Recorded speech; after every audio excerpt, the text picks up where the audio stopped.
اعوذ باللہ من الشیطان الرجیم بسم اللہ الرحمن الرحیم کل نفس ذائقۃ الموت،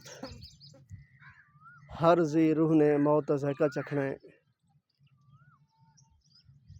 ظلم کرنے والے، تکبر کرنے والے، کسی کا حق مارنے والے، یہ دیکھیں یہ شہر خاموشہ ہے۔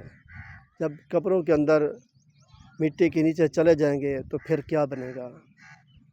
اس لیے رحم کھائیں، اگر کسی پر ظلم کر رہے ہیں تو پہلے ایک نظر جو ہے ان کی طرف دیکھ لیں، کیسے کیسے لوگ جو ہے دنیا سے چلے جاتے ہیں۔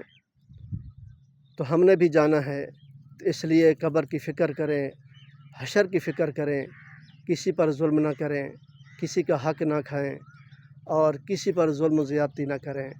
تو یہ دیکھیں شہر خاموشہ ہے، کیسے کیسے لوگ یہاں پڑے ہیں۔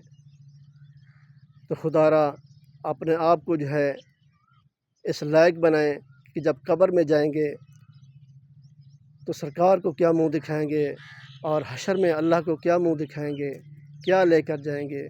تو یہ شہر یہ خاموشہ ہے، تو ان کی فکر کریں، ان کی تیاری کریں، دنیا پر رہتے ہوئے آخرت کی فکر کریں، اللہ کو راضی کر لیں۔ اللہ راضی ہو گیا، اللہ کا محبوب راضی ہو گیا تو ہماری کامیابی ہے۔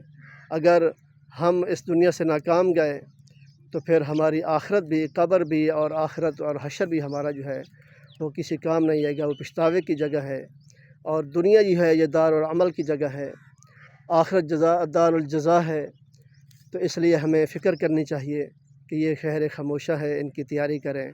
دعا ہے اللہ تعالیٰ ہم سب کو عمل کی توفیق عطا فرمائے اور قبر حشر اور اس کی فکر کرنے کی توفیق عطا فرمائے، آخرت کی تیاری کرنے کی توفیق عطا فرمائے۔